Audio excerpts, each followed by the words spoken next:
ಬರೀ ಶೀರ್ಷಿಕೆ ಅನವಾಣ ಅಂತ ಹೇಳ್ಬಿಡಿದ್ರು ಡೈರೆಕ್ಟ್ರು, ಬೇರೆ ಏನೂ ಹೇಳೋಂಗಿಲ್ಲ. ನಾವು ಮಾತಾಡಬೇಕು ಅಂದರೆ ಎಲ್ಲರೂ ಹೊಗಳಬೇಕು, ಅದು ಚೆನ್ನಾಗಿತ್ತು ಇದು ಚೆನ್ನಾಗಿತ್ತು ಅಂತ ಹೇಳಬೇಕು. ಇದಾಗ್ಬಿಡುತ್ತೆ. ಗೊತ್ತಿಲ್ಲ, ಏನಾದ್ರು ಪ್ರಶ್ನೆಗಳಿದ್ರೆ ಕೇಳಿದ್ರೆ ಉತ್ತರ ಕೊಡ್ಬೋದೇನೋ.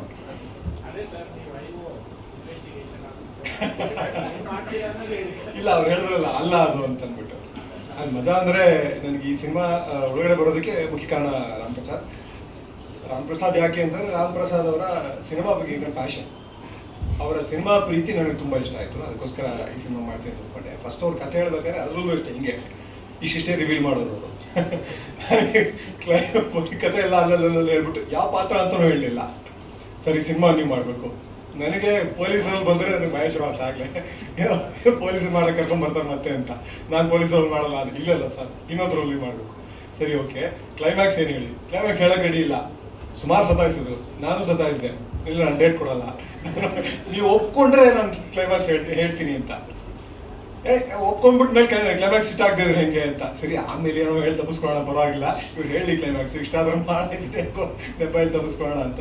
ಬಟ್ ತುಂಬ ಇಂಟ್ರೆಸ್ಟಿಂಗ್ ಆಗಿತ್ತು. ಅವ್ರು ಹೇಳ್ದಂಗೆ ಸೈಕಲಾಜಿಕಲ್ ಥ್ರಿಲ್ಲರ್ ಅಂತ ನಾವು ಹಾಗೆ ಜನರಲೈಸ್ ಮಾಡಿಬಿಡ್ತೀವಿ. ಸ್ವಲ್ಪ ಯೋಚನೆಗೆ ಹಚ್ಚುವಂಥ, ಜೊತೆಗೆ ಒಂದು ಸ್ವಲ್ಪ ಮೆದುಳಿಗೆ ಕೆಲಸ ಕೊಡುವಂಥ ಸಿನಿಮಾ. ನೋಡ್ತಾನೇ ಅಂದರೆ ಅವರ ಕಥೆ ಹೇಳುವ ಶೈಲಿ, ಚಿತ್ರಕಥೆಯ ವಿಧಾನ ಒಂದಷ್ಟು ನಾನ್ ಲೀನಿಯರ್ ಆಗಿರುತ್ತೆ.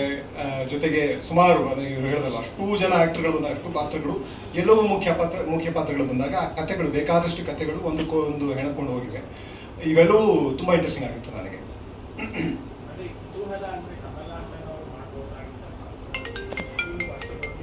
ಹಾಂ, ಅವರೇನೋ ಪ್ರೀತಿಯಲ್ಲಿ ಹೇಳ್ಬಿಟ್ರು, ಕಮಲ್ ಸರ್ಗೆಲ್ಲ ನಮ್ಮನ್ನೆಲ್ಲ ಕಂಪೇರ್ ಮಾಡ್ಕೊಳ್ಳಬಾರ್ದು. ಬಟ್ ತುಂಬ ಇಂಟ್ರೆಸ್ಟಿಂಗ್ ಆದ ಪಾತ್ರ, ನನಗೂ ತುಂಬ ಫ್ರೆಶ್ ಆಗಿತ್ತು. ಬೇರೆ ಅಂತ ನಾನು ಇದುವರೆಗೂ ಪ್ರಯತ್ನ ಪಡೆದೇ ಇರುವಂಥ ಒಂದು ಪಾತ್ರ, ಜೊತೆಗೆ ಬೇಕಾದಷ್ಟು ಶೇಡ್ಗಳಿದ್ದಂಥ ಪಾತ್ರ.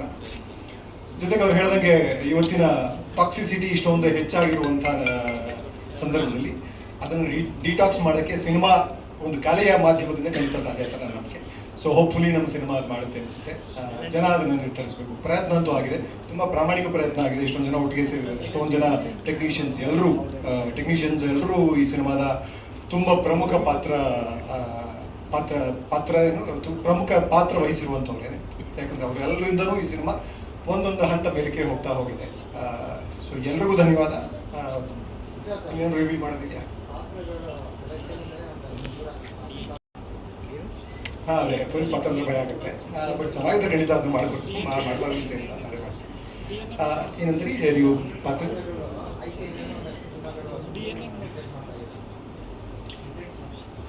ಅದು ಆಗಲೇಬೇಕಾಗುತ್ತಲ್ಲ. ಅಂದರೆ ಒಬ್ಬ ಕಲಾವಿದನ ಜೀವನ ಎಷ್ಟು ಮಹಾ ಇರುತ್ತೆ, ಎಷ್ಟು ಸಿನಿಮಾ ಮಾಡ್ಬೋದು ಅಂತ ಅವನ ಜೀವನ ಕಾಲದಲ್ಲಿ ಮಾಡೋದನ್ನು ಅಟ್ಲೀಸ್ಟ್ ಪ್ರಾಮಾಣಿಕವಾಗಿ, ನಮ್ಮ ನಿಯತ್ತು ಯಾವಾಗಲೂ ಪ್ರೇಕ್ಷಕರಿಗೋಸ್ಕರ ಇರಬೇಕು. ಪ್ರೇಕ್ಷಕರಿಗೋಸ್ಕರ ಸಿನಿಮಾ ಮಾಡೋದ್ರಿಂದ, ಅವರು ಸೇರಿ ಸಿನಿಮಾ ಕಂಪ್ಲೀಟ್ ಆಗೋದ್ರಿಂದ ಅವ್ರಿಗೆ ನಾವು ಸಿನಿಮಾ ಮಾಡ್ತಾ ಅಟ್ಲೀಸ್ಟ್ ನನಗೆ ತಿಳಿದ ಮಟ್ಟಿಗೆ ಪ್ರಾಮಾಣಿಕವಾಗಿರ್ಬೇಕು ಅವ್ರಿಗೆ ಅಂತ. ಬರೀ ದುಡ್ಡುಗೋಸ್ಕರ ಅಥವಾ ಏನೋ ಒಂದು ರೋಲ್ ಜಗತ್ತೆ ಅಂತ ಮಾಡೋದಕ್ಕಿಂತ ಆದಷ್ಟು ಹೆಚ್ಚಿಗೆ ಪ್ರಯತ್ನ ಪ್ರೇಕ್ಷಕರಿಗೆ ಪ್ರಾಮಾಣಿಕವಾಗಿರೋ ಪ್ರಯತ್ನ ಇರುತ್ತೆ. ಆ ಪ್ರಯತ್ನದಲ್ಲಿ ಕೆಲವು ಇಷ್ಟ ಆಗದೆ ಹೋಗೋದು ನನ್ನ ಕಲಿಕೆ ಅದು ಅಷ್ಟೇ. ಆ್ಯಕ್ಚುಲಾಗಿ ಆ ಥರದ ಸಿನಿಮಾಗಳು, ಆ ಥರದ ರೋಲ್ಗಳು ಬಂದು ಸಕ್ಸಸ್ ಕೂಡ ಆಗಿರೋದಿದೆ, ನನ್ನ ಜಡ್ಜ್ಮೆಂಟ್ ತಪ್ಪಾಗಿರೋದು ಕೂಡ ಇದೆ. ಅದೆಲ್ಲ ಇದು ಸಹ ನನ್ನ ಗ್ರಹಿಕೆಯಲ್ಲಿ ಯಾವ್ದು ಸರಿ ಅನ್ಸುತ್ತೋ ಅದನ್ನ ಮಾಡ್ಕೊಂಡು ಹೋಗೋ ಪ್ರಯತ್ನ ಇದೆ. ಹಾಗಾಗಿ ಮೋಸ್ಟ್ಲಿ ಆ ಪೊಲೀಸ್ ಬಗ್ಗೆ ಇರೋ ಭಯನೇ ಅನ್ಸುತ್ತೆ, ಅಥವಾ ಅವರ ಇಮೇಜನ್ನ ವೈಟ್ ವಾಶ್ ಮಾಡೋ ಪ್ರಯತ್ನ ಮಾಡ್ತೀವಿ ಅನ್ಸುತ್ತೆ ನಾವು. ಸೊ ಅದನ್ನು ತೊಳೆದು ಹೆಂಗಾದರೂ, ಅಥವಾ ನಮ್ಮ ಭರವಸೆ ಇರ್ಬೋದು ಅದ್ರ ಬಗ್ಗೆ, ಅಥವಾ ನಮ್ಮ ಹೋಪ್ ಪೊಲೀಸರಿಗೆ ಹಿಂಗಿರಬೇಕು ಅಂತ. ಸಿನಿಮಾ ತೋರಿಸೋದೇ ಅಲ್ವಾ, ಸಿನಿಮಾ ನೆಗೆಟಿವ್ನೇ ತೋರಿಸ್ತಾ ಇದ್ರು. ಸಿನಿಮಾ ಮೂಲಕ ನಾವು ಈ ಥರದ್ದು ಇದ್ದರೆ ಚೆನ್ನಾಗಿರುತ್ತೆ ಅಂತ ತೋರಿಸ್ತೀವಲ್ಲ, ಹಂಗಾಗಿ ಪೊಲೀಸರನ್ನೆಲ್ಲ ಒಳ್ಳೆಯವ್ರ ಅಂತ ತೋರಿಸ್ತೀವಿ. ಆಮೇಲೆ ಇಷ್ಟೊಂದೆಲ್ಲ ಲಾಕಪ್ ಡೆತ್ಗಳಾಗ್ತಾ ಇದ್ದು, ಪೊಲೀಸ್ ಅಟ್ರಾಸಿಟಿ ಆಗ್ತಾ ಇದ್ರು, ಅವ್ರನ್ನ ಕೆಟ್ಟದಾಗ ತೋರಿಸಲ್ಲ. ಇನ್ನೊಂದು ಭಯನೂ ಇರುತ್ತೆ, ಪಿಕ್ಚರ್ ರಿಲೀಸ್ ಆಗಕ್ಕೆ ಬಿಡಲ್ಲ ಅಂತ. ಹೌದು, ಮಿಕ್ಕಿದ್ದು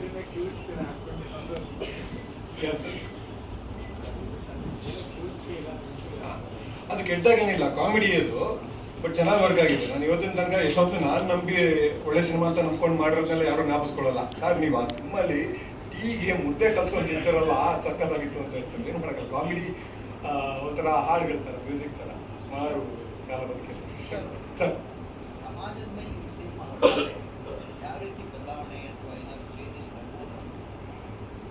ಖಂಡಿತ ಸಾಧ್ಯ ಇದೆ ಅನ್ಸುತ್ತೆ ಸರ್. ಯಾಕಂದರೆ ಈಗ ತಾನೇ ಸಿದ್ಲಿಂಗಿ ಅವರ ಸಿನಿಮಾದ ಬಗ್ಗೆ ಮೆನ್ಷನ್ ಮಾಡಿದ್ವಿ. ಎಷ್ಟೋ ಸಿನಿಮಾ ಬಂಗಾರದ ಮನುಷ್ಯ ಅಂತಲ್ಲ, ಬಂಗಾರದ ಮನುಷ್ಯ ಒಂದು ಸ್ಟ್ಯಾಂಡರ್ಡ್ ಆಗಿ ನಾವು ನೋಡೋಕೆ ಹೋದರೆ ಅದು ತುಂಬ ಸಮಾಜದಲ್ಲಿ ಬದಲಾವಣೆ ತಂದಿದೆ. ಎಷ್ಟೋ ಜನ ಸಿಟಿಗೆ ಬಂದವರು, ಸಿಟಿ ಜೀವನಕ್ಕೆ ಅಟ್ರಾಕ್ಟ್ ಆಗಿ ಬಂದವರು ವಾಪಸ್ ಕಡೆಗೆ ಹೋಗಿ, ಜೊತೆಗೆ ಕೋಆಪರೇಟಿವ್ ಮೂವ್ಮೆಂಟ್ಗೆ ತುಂಬ ದೊಡ್ಡ ಬೂಸ್ಟ್ ಆಗಿ ಬಂಗಾರದ ಮನುಷ್ಯ ಆಯಿತು. ಆ ಥರ ಸಿನಿಮಾ ತುಂಬ ಪ್ರಭಾವಶಾಲಿ ಮಾಧ್ಯಮ. ಗೊತ್ತಿಲ್ಲ ಸರ್, ಹೀಗೆ ಆಗುತ್ತೆ ಅಂತ ಹೇಳಲಿಕ್ಕಾಗಲ್ಲ. ಆಸೆ ಅಂತೂ ಇದೆ. ನಮ್ಮ ಎಲ್ಲರೂ ಅಷ್ಟೊಂದು ಪ್ರಾಮಾಣಿಕವಾಗಿ ದುಡಿದಿದ್ದಾರೆ, ಪ್ರಯತ್ನವೂ ಆಗಿದೆ. ಡೈರೆಕ್ಟರ್ ಹೇಳೋ ಥರ ಏನದು ಹೆಣ್ಣಿನ ಮನಸ್ಸಿನ ಒಳಗಡೆ ನೋಡೋದಕ್ಕೆ ಪ್ರಯತ್ನ ಪಟ್ಟಿದ್ದಾರೆ. ಜೊತೆಗೆ ನೀವು ಹೇಳ್ತಾ ಇದ್ರಿ ಹೆಣ್ಣು ಕೊಲೆ ಅದ್ರ ಬಗ್ಗೆ ಎಲ್ಲ. ನನಗನ್ಸುತ್ತೆ ಅದು ಒಂದು ಇನ್ಸಿಡೆಂಟ್ ನಾವು ಅಷ್ಟು ದೊಡ್ಡದಾಗಿ ಮಾಡ್ಬಿಟ್ಟು ನೋಡ್ತಾ ಇದ್ದೀವಿ. ಅಲ್ಲ ನಾನು ಹೇಳ್ತೀನಿ, ಅದೇ ಈ 3 ಹೆಣ್ಣುಮಕ್ಳು ಮಾಡಿರೋ ಮರ್ಡರ್ ನಾವು ಎಷ್ಟು ದೊಡ್ಡದಾಗಿ ಮಾತಾಡ್ತೀವಿ. 1000 ಹೆಣ್ಣುಮಕ್ಳು ಕೊಲೆ ಆಗ್ತಾ ಇದೆ. ಒಂದೊಂದು ನಿಮಿಷಕ್ಕೆ ಎಷ್ಟು ರೇಪ್ಗಳಾಗ್ತಾ ಇದೆ. ಸೊ ನಾವೇನು ಮಾಡ್ತೀವಿ, ಅದೇ ಇದು ತುಂಬ ಎದ್ದು ಕಾಣಿಸೋದ್ರಿಂದ ಇದನ್ನು ತೊಗೊಂಡು ಹೆಣ್ಣನ್ನು ವೆಲ್ನೈಸ್ ಮಾಡೋ ಸಾಧ್ಯತೆಗಳು ಜಾಸ್ತಿ ಇರ್ತವೆ. ಸೊ ಹಾಗಾಗಿ ನಮ್ಮ ಸಿನಿಮಾದಲ್ಲಿ ಏನಂದರೆ ಹೆಣ್ಣಿನ ಮನಸ್ಸಲ್ಲಿ ಅಂದರೆ ಹೆಣ್ಣಿನ ಕ್ರಿಮಿನಲ್ ಮನಸ್ಸಿನ ಒಳಗಡೆ ಅಂತಲ್ಲ, ಹೆಣ್ಣಿನ ಮನಸ್ಸಿನ ಒಳಗಡೆ ನೋಡುವಂಥ ಪ್ರಯತ್ನ ಮಾಡ್ತಾ ಇದ್ದಾರೆ. ಜೊತೆಗೆ ಅದರೊಳಗಡೆ ಇರುವಂಥ ಗಂಡಿನ ಬಗೆಗಿನ ಪೂರ್ವಾಗ್ರಹಗಳನ್ನು ತೆಗೆಯೋ ಪ್ರಯತ್ನವಾಗಿರ್ಬೋದಲ್ಲ, ಅಥವಾ ಗಂಡಿನ ತಲೆ ಒಳಗಡೆ ಪೂರ್ವಾಗ್ರಹಗಳನ್ನು ತೆಗೆಯೋ ಪ್ರಯತ್ನವಾಗಿರ್ಬೋದಲ್ಲ. ಸೊ ಟೋಟಲಿ ಒಂಥರ ಸೊಸೈಟಲ್ ಡಿಟಾಕ್ಸ್ ಇದು.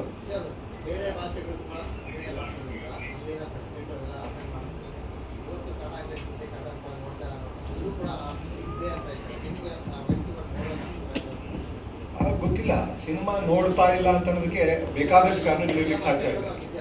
ಎಲ್ಲ ಭಾಷೆಗಳದ್ದು ಈ ಸಮಸ್ಯೆ ಇದೆ.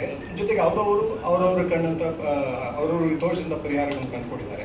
ಒಂದು ಲೆವೆಲ್ಗೆ ಮಲಯಾಳಂ ಸಿನಿಮಾದಲ್ಲಿ ತುಂಬ ಸಕ್ಸಸ್ಫುಲ್ ಆಗಿದೆ ಅಂತ ಹೇಳ್ಬೋದು. ಬೇರೆ ಸಿನಿಮಾ ಇಂಡಸ್ಟ್ರಿಗಳು ಹೆಚ್ಚಿಗೆ ಒಂದು ಲೆವೆಲ್ಗೆ ಸಕ್ಸಸ್ಫುಲ್ ಆಗಿದೆ ಅಂತ ಹೇಳ್ಬೋದು. ಕನ್ನಡದಲ್ಲಿ ಈಗಲೂ ಸಹ ತುಂಬ ದೊಡ್ಡ ಸಮಸ್ಯೆ ಇದೆ. ಬೇಕಾದಷ್ಟು ಕಾರಣ ಇದೆ.